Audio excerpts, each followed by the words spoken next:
అచంటీశ్వర ఆలయం దక్షిణ భారతదేశంలో ఉన్న పుణ్యక్షేత్రంలో ఒకటి.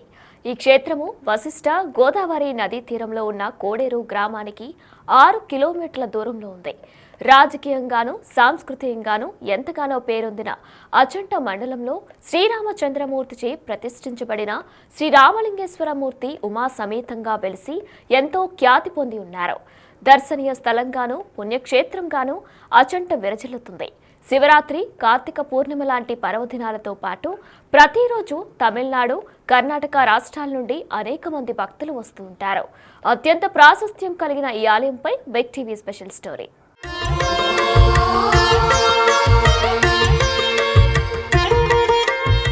ఉమ్మడి పశ్చిమ గోదావరి జిల్లాలో అత్యంత పేరొందినటువంటి ఆలయం ఆచంట రామేశ్వర స్వామి ఆలయం. ఇటు జిల్లా వ్యాప్తంగానే కాదు, రాష్ట్ర వ్యాప్తంగానే కాదు, దక్షిణ భారతదేశంలోనే ఆచంట రామేశ్వర స్వామి ఆలయానికి ఘనచరిత్ర ఉందనే చెప్పుకోవచ్చు. గోదావరి తీరానికి అతి సమీపంలో ఉన్నటువంటి ఈ ఆచంట రామేశ్వర స్వామి ఆలయ స్థల పురాణం తెలుసుకుంటే ఒళ్ళు గొగురు పొడిచే విధంగా ఉంటుందంటూ అతిశయోక్తి లేదనే చెప్పుకోవాలి. ఒక వేశ్య యొక్క చనుమొనల్నే ఆ పరమశివుడి కింద భావించి పూజ చేసినటువంటి విధానం, ఈ చరిత్ర, అసలు ఆలయ విశిష్టత తెలుసుకునే ప్రయత్నంలో భాగంగా బిగ్ టీవీ ఈ ఆలయానికి వచ్చింది. ఇక్కడ ఉన్నటువంటి ఈ ఆలయం యొక్క స్థల పురాణము, విశేషాలు, విశిష్టతలు ఇప్పుడు తెలుసుకునే ప్రయత్నం మనం చేద్దాం.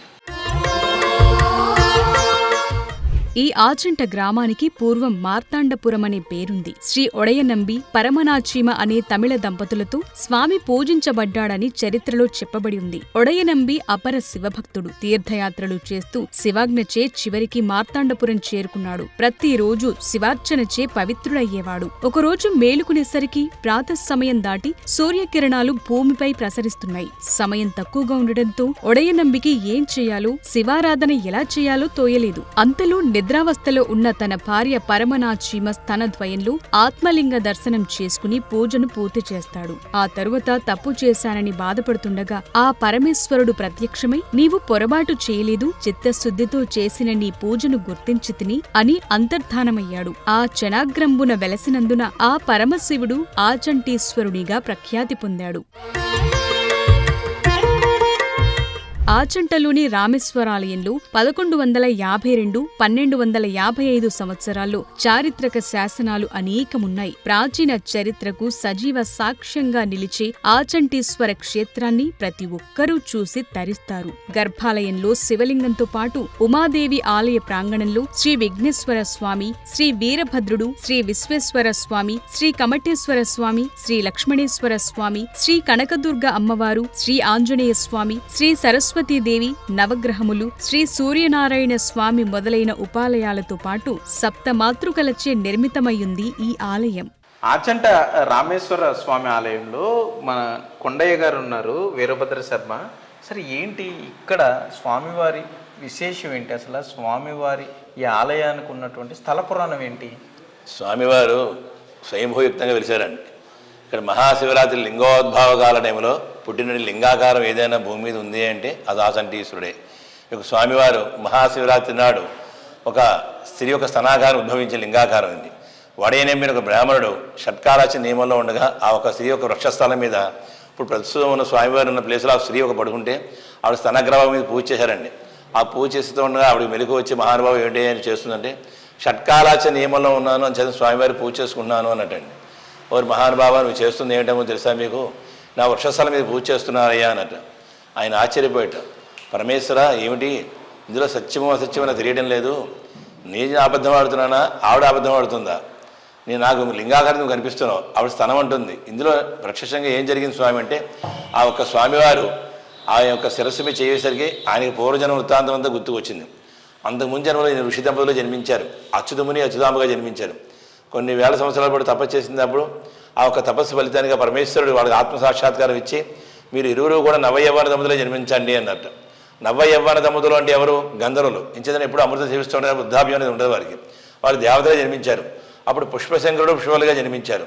అలా కొన్ని యుగాల పాటు స్వామివారి సేవ చేసుకుంటూ ఉండగా సంధ్యాకాల టైంలో పార్వతీ పరమేశ్వరుడు బృందావనంలో విహరిస్తున్న టైంలో ఆ ఒక దంపతులు చూసి ఆ ఒక పుష్పం మీద చేయి వేస్తే ఆ ఒక స్పరిశ వాళ్ళిద్దరు కూడా లిప్తికాల టైంలో మోహంలోకి వెళ్ళారు. పరమేశ్వరు గ్రహించి ఇద్దరిని పిలిచి, రేపు కైలాసాల్లో మీ ఇద్దరికి పరీక్ష పెడతాను, మీకు మోక్షాన్ని ఇస్తానని చెప్పేసరికి చాలా ఆనందపడ్డారు. తెల్లవారి కైలాసం వెళ్ళారు, పరమేశ్వరుడు ముందు నుంచున్నారు. ఒక పరమేశ్వరుడు ఆ ఉన్న ప్రథమగణాలు చెప్పాడు, వీళ్ళిద్దరికి మోక్షాన్ని ఇవ్వదలుచుకున్నాను, పరీక్ష పెట్టండి అనేసరికి 2 మహిమాని మాలలు ఇచ్చి తిరిగి ధరింపజేసి వాళ్ళిద్దరు నేను ఆ ఒక్క ప్రథమగణాలు వాయించే సంగీత మృదంగాలు అనుగుణంగా నాట్యం చేయమన్నట్టండి. అప్పుడు వారు అన్నారు, ఈ యొక్క మాల చాలా మహిమైన మాలలు, మీరు స్వామివారి మీదే మనసు లగ్నం చేసి స్వామివారి మీద దృష్టి ఉంచి మీరు పూజ చేసి నాట్యం చేస్తే ఆ మాల ఎలా ఉన్నవి అలాగే ఉంటాయి. మీలో కనుక ఏ విధమైన లోభమోహాలు మదమత్స్యాలు కలిగినట్లయితే ఆ ఒక్క మాల 2 కూడా మాడిపోతాయి. అంచేతన ఏమిటి అంటే భక్తి శ్రద్ధతో స్వామివారి మీద దృష్టి ఉంచి నాట్యం చేయండి అని చెప్పాడండి. సరే వాళ్ళు వాయించే సంగీత బృందాలు అనుగుణంగా నాట్యం ప్రారంభించేసరికి చివరికి కేళీ విలాసంలోకి వెళ్ళిపోయాం. మై మరిచిపోయి నాట్యం చేస్తున్నారు. పరమేశ్వరుడు ఉన్నాడు, మన పరీక్షలో ఉన్న తెలియకుండా నాట్యం చేస్తున్నారు. ఆ ఒక 2 మాలలు కూడా మాడిపోయి నల్లగా అయిపోయేసరికి పరమేశ్వరుడు ఆగ్రహించాడు.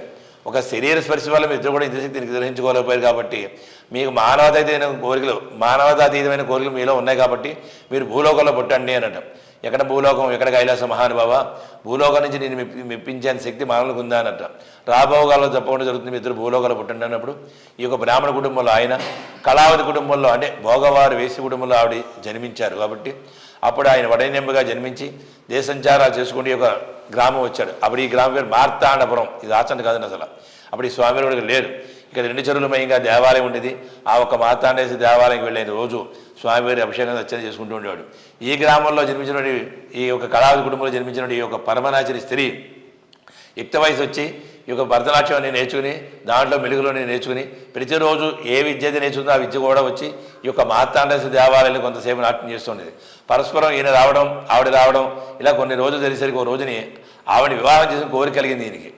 ఆ కోరికలో ఆవిడ వివాహం చేసిన కోరికలే ఆవిడ అడిగాడు, అమ్మ నేను వివాహం చేసుకుందామనుకున్నాను అన్నట్ట. మహానుభావు మీరు చూసే బ్రాహ్మణత్వం, మీరు చూసే వేస్తరం కులాచార ప్రకారం వివాహ అర్హతలు కాబట్టి మీరు నేను వివాహం చేసుకుని ఏ దేశం ఏ రాజ్యం వెళ్దామన్నా కులాంతర వివాహాన్ని ఆ రోజుల్లో శిరచ్ఛేదం చేసేవారు మహారాజులు.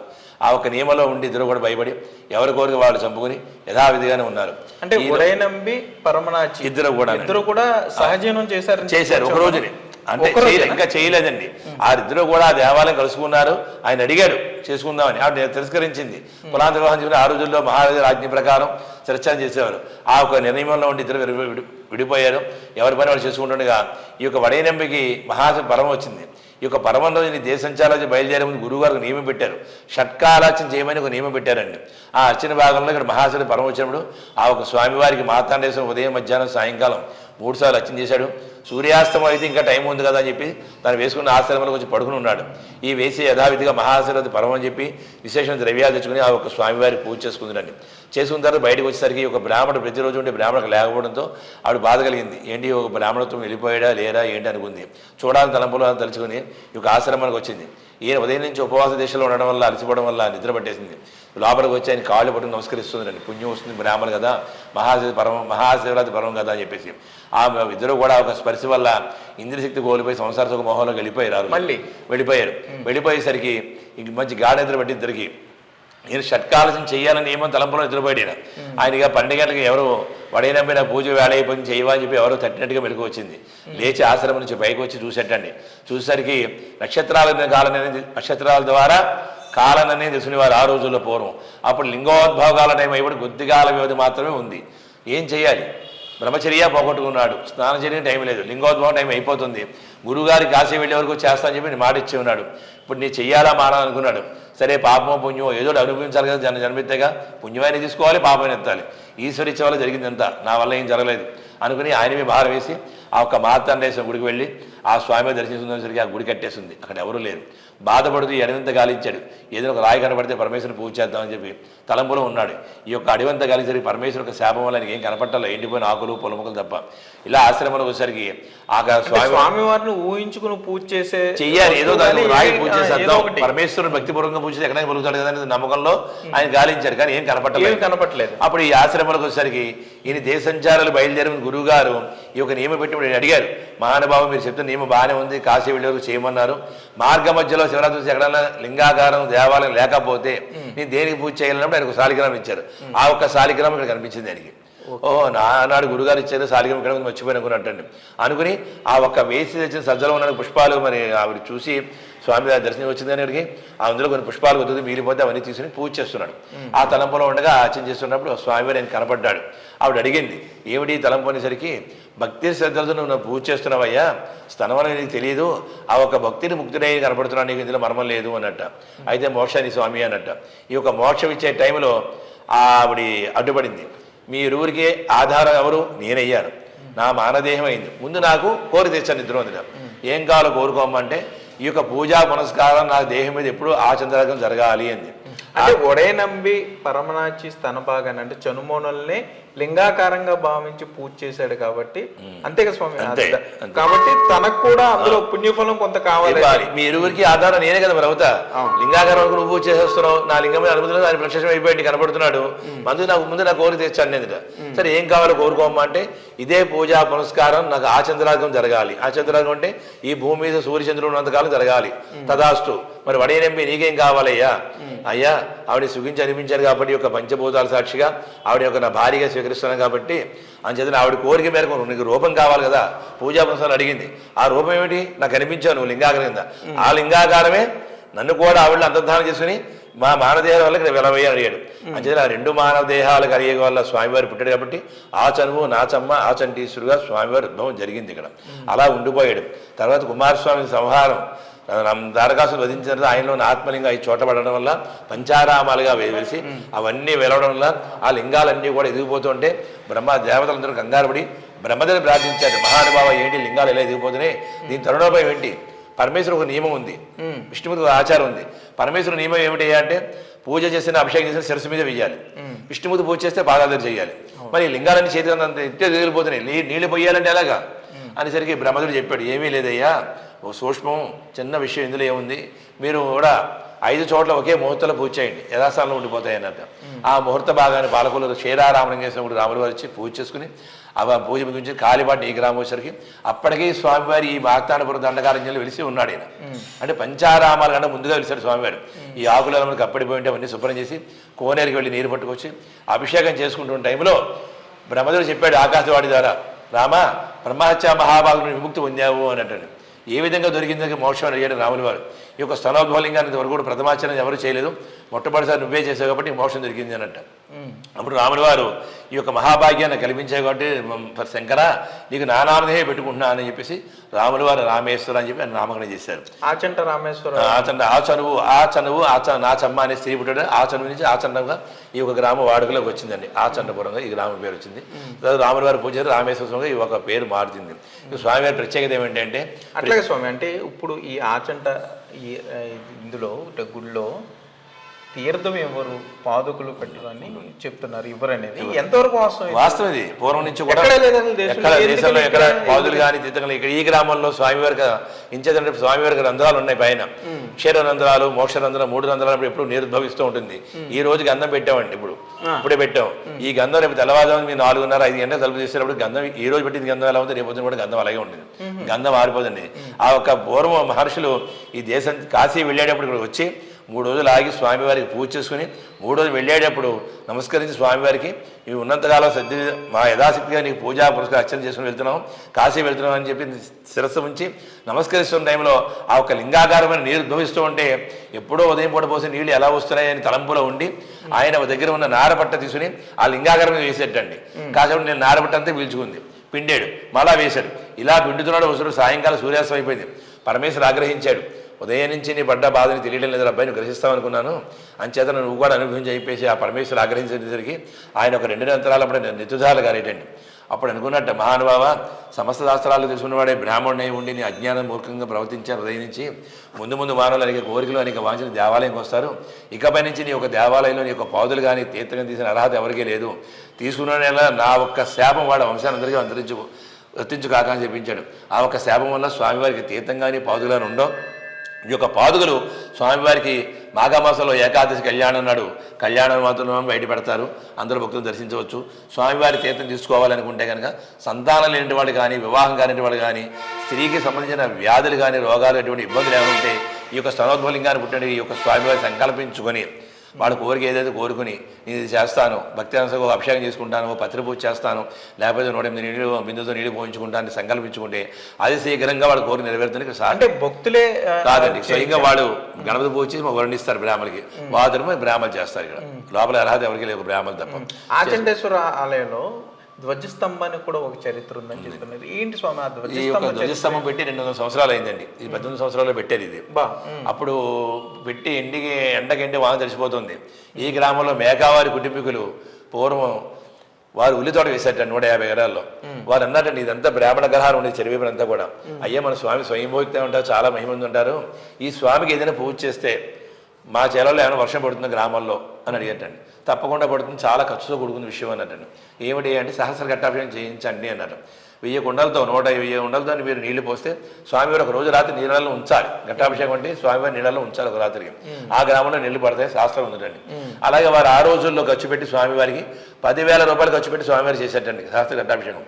ఆ ఘట్టాభిషేకం సాయంకాలం రుద్రహోమంలో పూర్ణావతి చేస్తున్న టైంలో సాయంకాలంలో ఈ గ్రామంలో వారి చేతిలో మాత్రం వర్షం పడిందండి, ఎక్కడ పడలేదండి, ఇంకెక్కడ లేదు. ఆ ప్రత్యక్షంగా ఆ రోజు వచ్చిన తర్వాత వాళ్ళ పంటను అమ్మిన తర్వాత వచ్చిన ద్రవ్యం అంతా కూడా అప్పుడు మళ్ళీ బ్రాహ్మణ దగ్గరికి వచ్చి, అయ్యా మాకు అన్ని సమస్యలు తీరే, స్వామివారి దేవల్ల మీ సంకల్పం వల్ల అంతా బాగుంది, స్వామి ద్రవ్యం మిగిలింది, ఏమైనా యుద్ధం చేద్దాం అనుకున్నా అన్నట్టు వారు చెప్పారండి. స్వామివారికి 5 సంవత్సరాలతో నిర్మాణం ఉంది దేవాలయం. 1 ప్రాకారం, 2 శిఖరం, 3 ధ్వజం, 4 గర్భం, 5 అచ్చుకుడు. ఈ 5 ఉంటే మానవులో ఉన్న దేహాలలో 5 ప్రాణాలు ఎలా ఉంటే మనిషి ఆరోగ్యంగా ఉంటాడో అలాగా ఇందులో ఏది లేకపోయినా కోమలో ఉన్నట్టే. అటువంటిది ధ్వజస్తంభం అది ముఖ్యమైనదండి. ఇది ఎక్కడో పూర్వం బర్మా నుంచి తీసుకొచ్చారండి. బర్మా టేకండి ఇది, మంద కాదండి కాదు, గోదావరి అంపడ తీసుకొచ్చారు దీన్ని, పడవల మీద తీసుకొచ్చారు దీన్ని. ఇది ఎండకంటే వాన తెలుస్తుంది, దీన్ని లోహ కవచం చేయించండి అన్నారు. అప్పుడు ఆ ద్రవ్యంతో వాళ్ళు లోహ కవచం చేశారు. ఆ కవచం పెట్టి 100 ఏళ్ళు అయింది.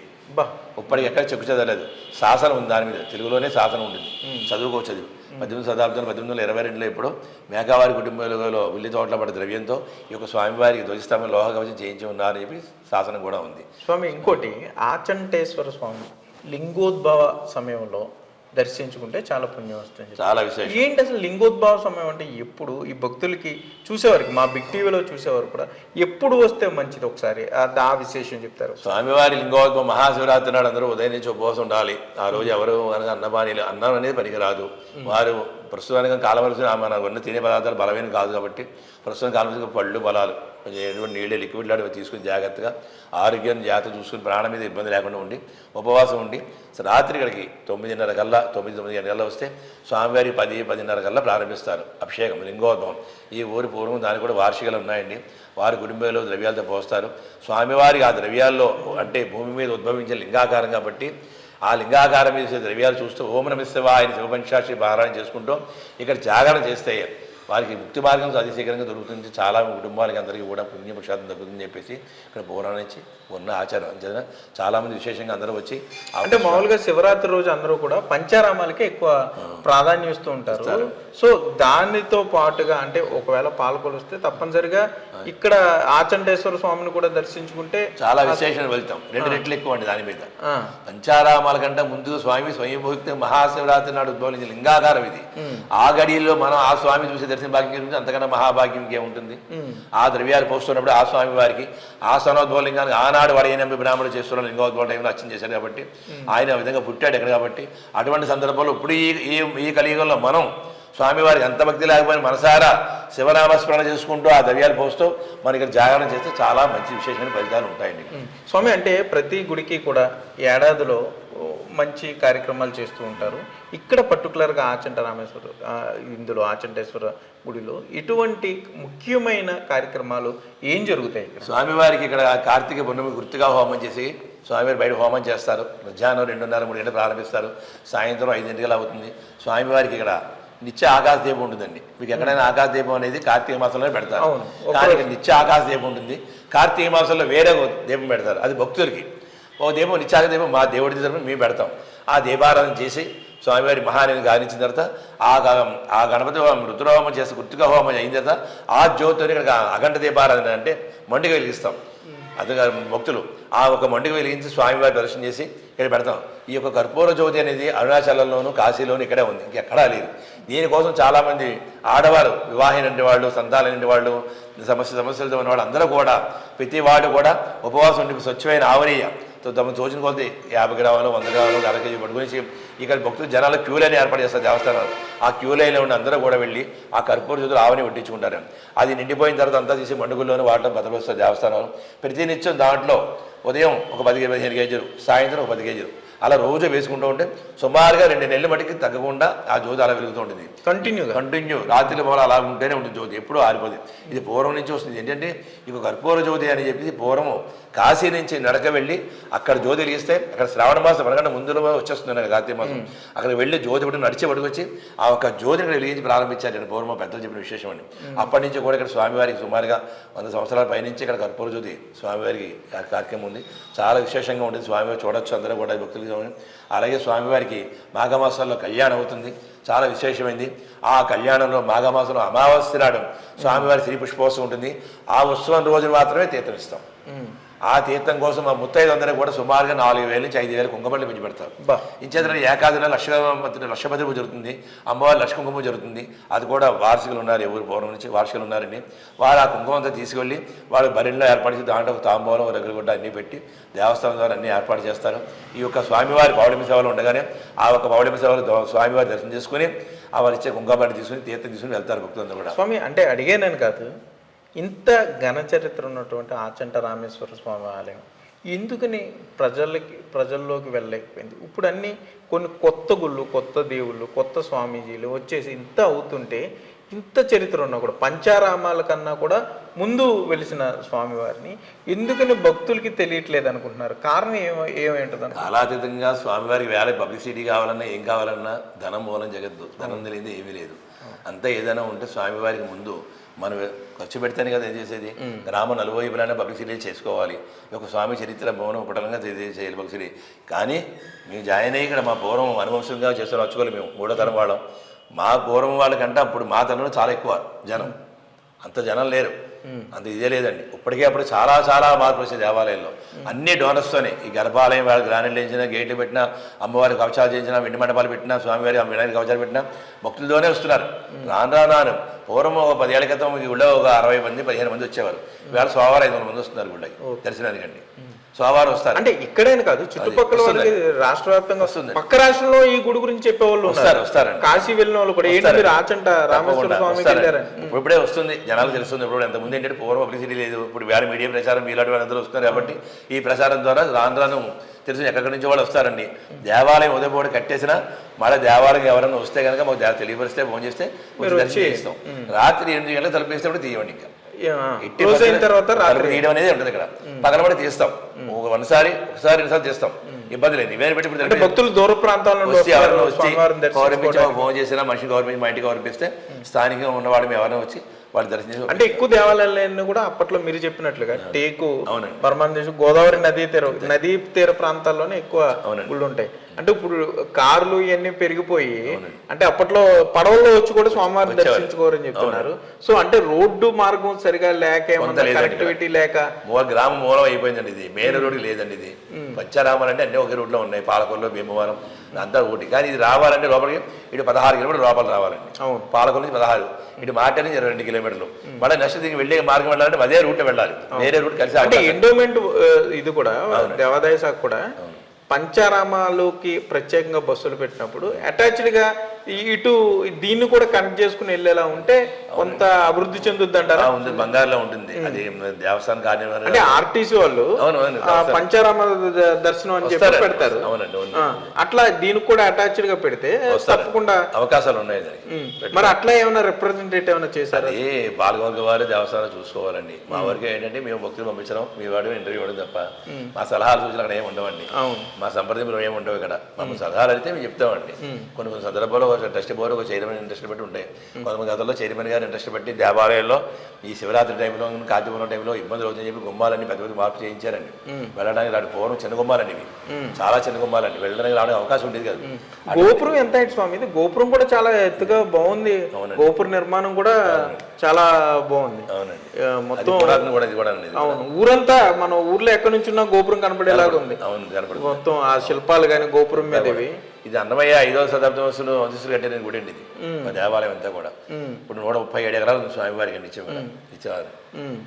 ఓకే, అయితే మొత్తం మీద చూసుకుంటే పశ్చిమ గోదావరి జిల్లాలోనే పంచారామ క్షేత్రాలతో పాటుగా అంటే భీమవరం కానీ ఇటు పాలకొల్లు కన్నా ముందు వెలిసినటువంటి ఈ ఆచంట రామేశ్వర స్వామి ఆలయాన్ని లింగోద్భవ సమయంలో దర్శించుకుంటే పుణ్యం వస్తుందనేది ఇక్కడ తరతరాలుగా చెబుతున్న విషయం. మరోపక్క ఈ ఆచంట రామేశ్వర స్వామి ఆలయంలో పాదుకులు తీర్థ ఇవ్వరు, కానీ పర్టికులర్గా ఒక టైం పెట్టారు. ఆ టైంలో తీసుకుంటే మహిళలకి సంబంధించినటువంటి ఎక్కువ రుగ్మతులు, దీర్ఘకాలిక వ్యాధుల నుండి కూడా ఉపశమనం కలిగే అవకాశం ఉంటుందని కూడా ఇక్కడ అర్చకులు వీరేంద్ర శర్మ వీరభద్ర శర్మ చెప్పే పరిస్థితులు ఉన్నాయి. మరోపక్క చూసుకుంటే పంచారామ క్షేత్రాల రూట్ బస్సులు ఏర్పాటు చేస్తున్నారు ప్రభుత్వం. దానికి కనెక్టివిటీగా ఆ రోజే శివరాత్రి రోజు లింగోద్భవ సమయంలో ఈ స్వామివారిని దర్శించుకుంటే పుణ్యం వస్తుందని తరతరాల చరిత్ర ఉంది. కాబట్టి ప్రభుత్వం కూడా ఆ పంచారామ క్షేత్రాల రూట్లోనే ఈ క్షేత్రాన్ని కూడా దర్శించే ఏర్పాటు చేస్తే బాగుంటుందని భక్తులు కూడా కోరుకుంటున్నారు. ఇటు ఉడయనంబి పరమనాచీలకి సంబంధించిన ఆలయ చరిత్ర అంతా కూడా ఇక్కడ గోళ్ల మీద మనకి ప్రత్యక్షంగా కనబడుతుంది. అంటే ఒక వేశ్య చనుమలను స్వామివారిగా భావించి ఉడయనంబి పూజ చేసిన విధానం, అనంతరం ఇక్కడ స్వామివారు వెలిసింది కూడా మీరు ఇక్కడికి వచ్చి చూసి తరిస్తేనే మీకు దానికి సంబంధించినటువంటి ఒళ్ళు జలద్రింపు కూడా చెప్తుంటే కూడా అట్లా ఉందని చెప్పుకోవచ్చు. అంటే స్వామి అన్ని చోట్ల ఉన్నారు. ఆ శివుని యొక్క ఆశీస్సులు కావాలంటే తప్పకుండా ఈ ఆచంట రామేశ్వర స్వామి ఆలయాన్ని దర్శించుకోవాలని కూడా అర్చకులు చెప్పే పరిస్థితులు అయితే ఇక్కడ ఉన్నాయి. కెమెరామెన్ భాగీరథ్తో సాగర్, బిగ్ టీవీ, ఆచంట నుండి.